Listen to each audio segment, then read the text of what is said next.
Very good afternoon, student. Again, we will take my second lecture for signal system, BTech secondary student.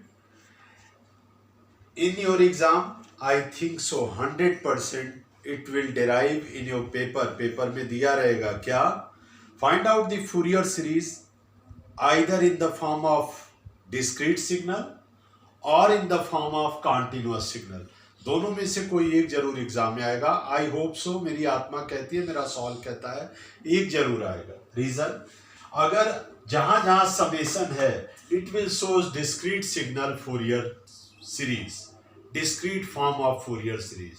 जहां summation सब discrete है, these all are discrete, these all are discrete. जहां integral होगा, आप सब बच्चों को मैंने बता चुका है, that one is continuous signal.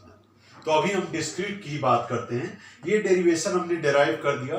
Positive value जब हम लेते हैं तो 0, 1, 2, 3 and so on. Here we have to consider if there are only real part, the formula should become change. a0 plus summation k is equal to 1 to infinity 2 time real.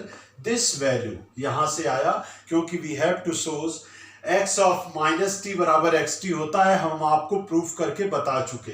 जब दोनों value same हो जाएगी, k की value minus के कर दे तो minus minus plus, दोनों same हो गए.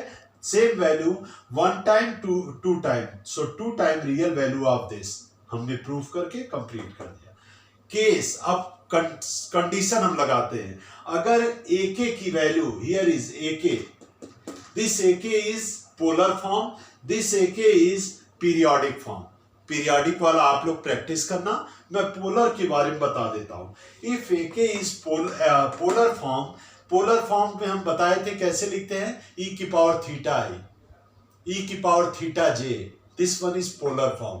पीरियोडिक में cos theta plus sine theta, this one is trigonometric form. a time angle theta i आपका, this one 1 by 1, there are 3 to 4 form. I am showing here polar form. a k e की power j theta k. अगर हम k की value 1 ले ले, a1 e की power j theta. 2 ले ले, a2 बराबर कैपिटल A2 e की पावर j थीटा 2. ऐसे हम डिफरेंट फॉर्म ले सकते हैं. xt इज इक्वल टू, अब ये वैल्यू यहां रख दें, a0 summation k is equal to 1 to infinity 2 time real. Equation जो 2 यहां सॉल्व किए थे, ये वैल्यू यहां रख देते हैं, ak e to the power j theta k, क्योंकि ak की वैल्यू हमने ये चूज किया है. अब यही ak की वैल्यू यहां हम रख देते हैं, बाकी सब चीज सेम है. After solving we have to get this value. Same thing periodic के लिए you have to do by yourself. हम ये डिस्क्रीट और कॉन्टिन्यूअस सिग्नल आपको बता चुके. Summation form known as discrete signal, continuous form known as integral form known as continuous signal. अब कहता है एग्जाम में, determination of Fourier series by continuous time periodic signal. Continuous signal के लिए फूरियर सीरीज निकालें. अगर डिस्क्रीट के लिए कहता है तो ये फॉर्म है, कॉन्टिन्यूअस के लिए कहता है तो आप कैसे निकालेंगे एग्जाम में. कुछ नहीं, यही 4-5 स्टेप है और आपकी कॉपी में 2 पेज दिया हुआ है. समझने के लिए केवल 5 स्टेप काफी है. क्या, ये सिग्नल हमने अभी अभी यहां प्रूफ किया था.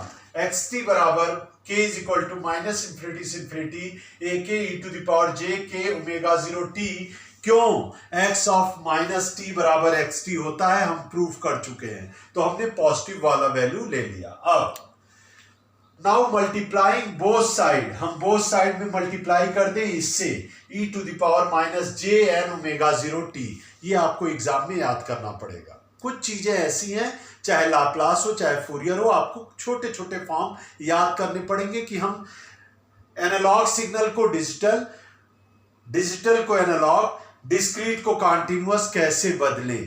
तो ये आपको मल्टीप्लाई करने पड़ेगा. e to the power minus j n omega 0 t in equation first हमने मल्टीप्लाई कर दिया. दोनों तरफ multiply in both side, both side, इसको दोनों तरफ मल्टीप्लाई कर दे, xt के तरफ भी और समेशन के भी तरफ कर दिया multiply. xt e to the power minus j n omega 0 t summation k is equal to minus infinity से infinity ak e to the power j k omega 0 t. ये तो था ही, आगे ये मल्टीप्लाई कर दिया, e to the power minus j n omega 0t, e to the power minus j n omega 0t को equation 1 में दोनों तरफ मल्टीप्लाई कर देना है, बस इतनी बात मैंने बताया। आप सॉल्व कर दें, आपकी वैल्यू ये आ गई, दोनों को आपस में सॉल्व करेंगे तो k माइनस एन हो जाएगा। यहां इंटीग्रल आप सॉल्व करना जानते हैं। इसको हम चूज कर सकते हैं कि एक की वैल्यू माइनस इंफिनिटी से इंफिनिटी कुछ भी हम ले सकते हैं। We have to choose n। हम माइनस इंफिनिटी से इंफिनिटी की जगह कोई वैल्यू न्यूमेरिक n ले लेते हैं। an समेशन 0 से t, हम पॉजिटिव वैल्यू ले रहे हैं इसीलिए मैंने an लिया। अगर निगेटिव लेते तो a माइनस n लेते, हमने पॉजिटिव वैल्यू लिया। an इंटीग्रल 0 से t e to the power j k minus n omega 0t dt। आप अपनी कॉपी खोल लें, हमारे साथ पढ़ें, तब समझ में अच्छा आएगा। e to the power j k minus n omega 0t dt। an integral 0 से t e की पावर थीटा आई होता है cos theta plus j time sine theta. यही मैंने खोला और कुछ नया नहीं किया है। अब कंडीशन, इफ k बराबर n होता है तो आप इंटीग्रल सॉल्व करके देख लें, the value should become 0। If k is equal to n, the value of integral should become 0. If k is equal to, k is not equal to n. Sorry, I am extremely. If k is not equal to n, k बराबर n के नहीं होता है तो integral की value आपकी 0 आ जाएगी। लेकिन अगर k की वैल्यू n के बराबर होती है तो e की पावर 0 हो जाएगा। e की पावर k माइनस n, और k बराबर n है तो k माइनस n बराबर 0, e की पावर 0 बराबर 1। e की पावर 0 अगर 1 हो जाए तो इंटीग्रल 0 से t e की power 0 1 into D T. Solve करते हैं t, केवल t आ गया आपका इंटीग्रल की वैल्यू। यहां an ऑलरेडी था तो a आंसर टोटल कितना आ गया, an into t. an into t कितने के बराबर, इंटीग्रल 0 से t x t e to the power minus j n omega 0t बराबर an into t. So what is the value of, considering value of an या magnitude value an बराबर हो जाएगा 1 upon T. an बराबर हो जाएगा 1 upon T integral 0 से t x t e to the power minus j n omega 0t। This is Fourier series in continuous form. Exam में आ जाए continuous form Fourier series, an is equal to 1 upon t integral 0 से t x t to the power minus j n omega 0t। इस पे कोई भी numerical आता है आपको यहाँ पे एक्स टी की वैल्यू साइन टी दे दो, कॉस टी दे दो, टेन टी दे दो। इस तरह 5-6 न्यूमेरिकल मेरी तरफ से आप लोगों को असाइनमेंट है। एक्स टी बराबर साइन टी, एक्स टी बराबर कॉस टी, एक्स टी बराबर ए अल्फा टी, कुछ भी रख के आप इस इंटीग्रल को फूरियर फॉर्म को सॉल्व करें। Thank you guys, best of luck, God bless you बेटा।